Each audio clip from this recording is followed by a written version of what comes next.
back to the channel. So I've got another watch in for review. This is actually added to the personal collection of mine.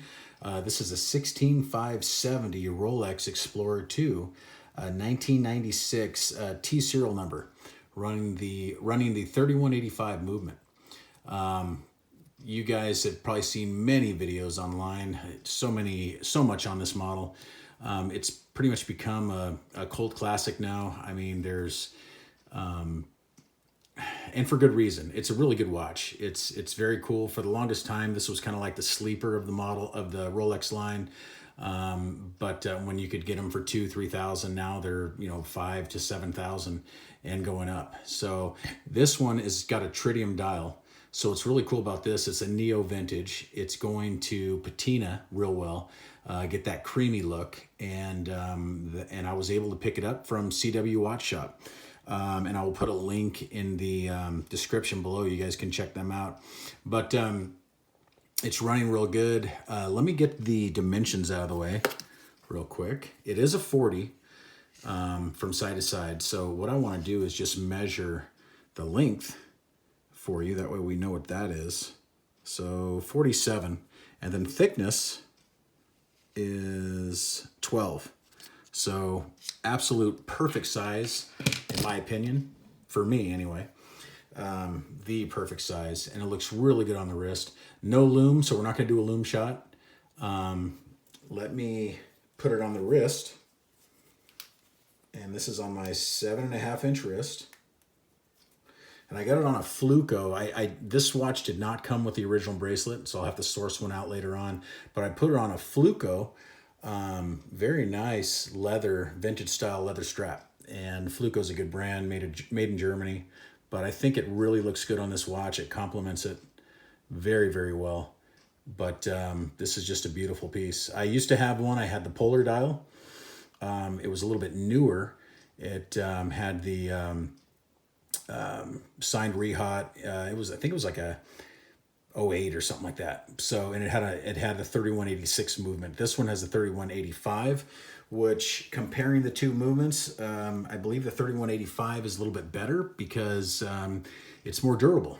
So I think that's also great to have something like this. It can be easily serviced and will last a lifetime. So very cool. I have Aaron's, from the OFD channel, his Tudor Black Bay GMT still, so you can kind of see them side by side.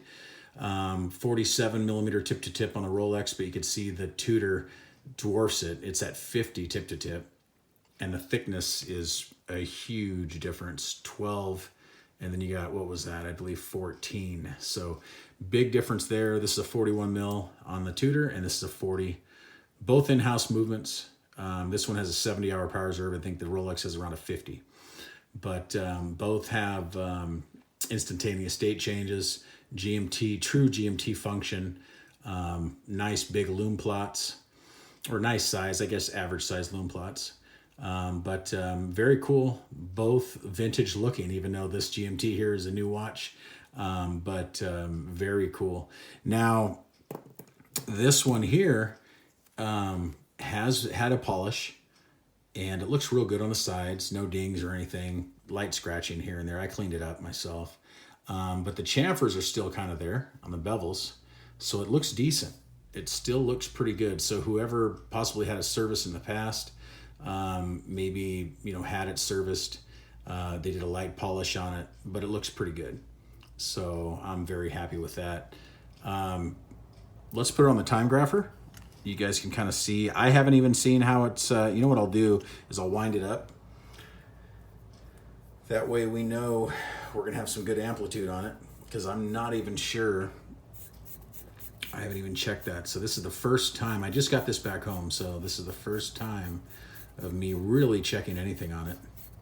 So let's see how well it works for a vintage piece. 1996. So this is pretty old. I was in my last year in high school, so quite a while ago. So we are amplitude 264 and climbing, 0.4 beat error, and then +4 is the rate. So 28,800 vibrations per hour. So this is pretty good. I'm happy. I'm very happy with this. This is decent. It's not bad. So if it ever needed a service, I'll get the movement serviced, and we'll call it a day. So I think it's doing very, very well. Now, what I did to acquire this watch is some of you guys that have been following me aren't going to like this, but I traded in the Seamaster, the Omega Seamaster, 225450. I traded that one in. I also traded in the Seiko Willard. The Seiko Willard is gone. Okay, so the Seamaster's gone and the Willard's gone. For me, I've wanted one of these back ever since I got rid of my Polar. So since I got the Sea Dweller and this came along, and I was like, man, I need to make a move on this. So it's here. The Seamaster, I'm gonna miss. The Willard, not so much. I like the Willard, but it was kind of a bigger watch. It's a beautiful watch, don't get me wrong, but it's vintage. It's from 1975, so I was always afraid of wearing it. I didn't want to damage it. The Seamaster, I can always acquire one later. They always seem to stay around the same price, a couple hundred, or 2,200, 2,500, somewhere in that range.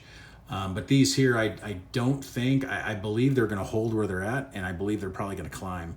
With the internet and everything else, social media, Rolex and most watches have really gone through the roof. And I mean, even if you look at the Omega Speedmasters, you used to be able to pick them up for, a couple thousand, 3,000. You can't touch them for less than 5,000 or 6,000 now, which is crazy. And just like this watch, these were trading at 2,000 to 3,000, 10 years ago, 8 years ago, 5 years ago, but now they're 5,000 and above, 6,000, mostly 6,000 and 7,000 with bracelet or even without the bracelet. So I'm gonna hang on to this. I'll acquire a bracelet myself later on.